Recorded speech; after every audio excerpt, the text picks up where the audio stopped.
Dan untuk membahasnya lebih lanjut kita telah terhubung dengan pengamat kebijakan publik Agus Pambagio. Selamat siang Pak Agus. Pak Selamat Agus, siang. kalau kita melihat dari kebijakan Presiden yang telah dikeluarkan kemarin, ini banyak kritik sekali ramai di media sosial terhadap darurat sipil Pak Agus.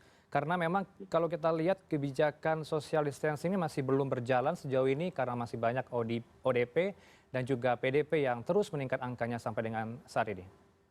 Ya, terus pertanyaannya? Apakah langkah ini sudah efektif, Pak? Pemberlakuan pembatasan sosial berskala besar dibarengi dengan darurat sipil.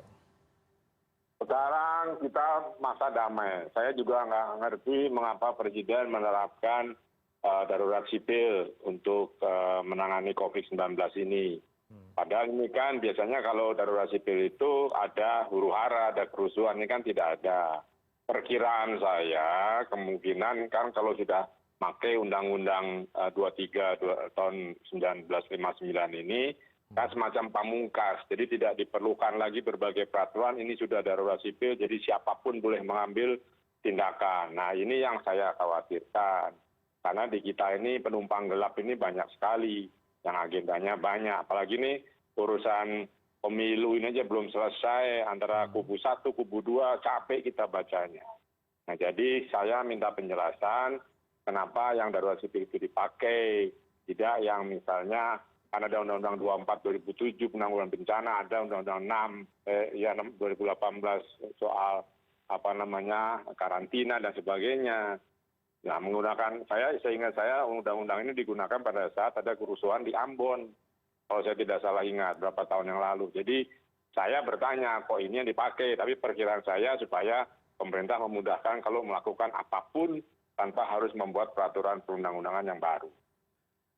Tapi kalau melihat dari sejauh ini apakah benar kita dalam keadaan yang bahaya karena undang-undang yang Perpu yang diturunkan oleh Presiden kemarin itu adalah bersifat kritikan dari sejumlah pihak, dan apakah memang ini Pak melihatnya memang belum berjalan efektif karena social distancing tadi masih belum berjalan sejauh ini? Perpu yang mana ya? Perpu yang mana ya? Perpu yang sedang ditangani atau digodok oleh pemerintah? Kan belum jelas mau Perpu kayak mau PP kan belum jelas. Ya kalau social distancing itu memang tidak akan efektif ketika tidak ada penegakan hukumnya, ketika tidak ada penegakan yang menggunakan denda. Orang Indonesia itu orang yang cuek. Kalau tidak mengenai dia sendiri, dia tidak peduli. Jadi kalau social distancing dilepas gitu aja ya tidak akan efektif. Nanti kalau diperlebar itu maksudnya gimana? Mau diterapkan hukumnya, misalnya orang kalau keluar ditangkap, ada jam malam, atau didenda. Saya belum tahu, karena kan Presiden juga belum mendetailkan. Artinya aturan dan langkah-langkah ini masih belum jelas sejauh ini untuk tugas dari seorang Presiden dalam keadaan darurat sipil ini Pak? Seperti itu? Ya belum ada kan, cuma ada ngomong gitu, detailnya bagaimana. Sampai ke darurat sipil itu kan belum.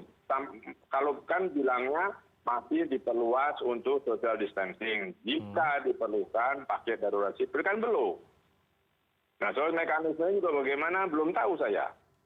Makanya tapi saya belum tahu, saya bertanya kenapa harus pakai Undang-Undang 23 itu. Karena itu kan sudah lama sekali tahun 59, apa iya masih bisa applicable dengan sekarang yang sudah dengan banyak sekali urusannya dengan dunia maya gitu. Nah nanti kalau ada kena di situ dengan dunia maya masuk tidak, itu ini yang sampai hari ini secara kebijakan itu belum jelas. Tapi perlawanan dari teman-teman ahli hukum sudah besar, karena kan itu bisa dianggap ini jadi kayak orde baru gitu kan. Nah, sejauh mana itu nggak seperti itu kan, semua bertanya-tanya soal itu. Opsi yang paling tepat sejauh ini apakah benar opsi karantina seperti yang Bapak katakan barusan Pak Agus? Karantina wilayah atau karantina kesehatan? Kalau Anda tanya saya kan kemarin sudah menulis di kolom saya di sebuah media online. Saya bilang dengan model Indonesia yang seperti sekarang ini yang tidak bisa diatur, ya kita pakai karantina. Bisa per wilayah, kan Undang-Undang 6 sudah ada, jadi nggak perlu menerbitkan undang-undang lagi. Karantina itu yang menjadi mungkin pemikiran berat oleh pemerintah, ketika di karantina semua kebutuhan masyarakat itu dipenuhi oleh negara. Nah itu yang sampai sekarang kan belum jelas uangnya. Dari hitung-hitungan bodoh saya sudah saya hitung kita bisa memang mencapai sekitar 1.000 triliun untuk 3 bulan. Tapi apakah itu uangnya ada? Ada kalau mau, tanpa harus ngambil standby loan misalnya. Jadi banyak hal yang harus diterjemahkan, tapi mungkin pemerintah ragu. Jadi saya nggak tahu, saya bukan pemerintah. Intinya kalau buat sebuah menghentikan laju pertumbuhan itu, kalau menurut saya, ya mungkin juga bisa salah, yaitu dilakukan karantina karena lebih lokalisir. Ketika dikurung orang di dalam rumah, pembersihan virus itu di luar bisa efektif. Tetapi karena dia tidak boleh kemana-mana, terutama pekerja informal yang di jalan maupun yang online, ya dia dikasih makan oleh negara, termasuk misalnya pembebasan tarif listrik. Nah harusnya itu bisa dikerjakan di lingkungan saja, jadi setiap RW gitu mengatur, nanti negara tinggal membiayai. Tapi kan tidak ada keberanian untuk membuat ke arah sana. Jadi ya silakan Presiden tetapkan apa, tapi jangan lama-lama. Daya tahan manusia Indonesia untuk bertahan di social distancing ini ada batasnya. Selain belum berani untuk memperlakukan karantina wilayah, apalagi opsi atau alasan pemerintah sejauh ini sehingga tidak memperlakukan karantina wilayah, Pak Agus? Ya itu tadi soal biaya mungkin, karena itu kan akan besar sekali. Tapi itu bisa gitu, makanya saya katakan di tulisan saya juga di komentar saya, kalau nggak ada uang ya nggak usah pindah ibu kota.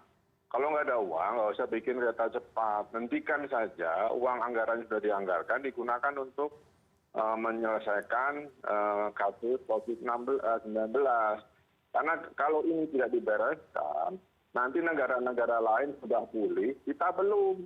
Akhirnya ekonomi kita bisa ambruk. Kalau sekarang kita konsentrasi untuk membereskan itu, ekonominya memang babak belur, pertumbuhan nol misalnya, ya nggak apa-apa, semua negara pertumbuhannya nol dan minus.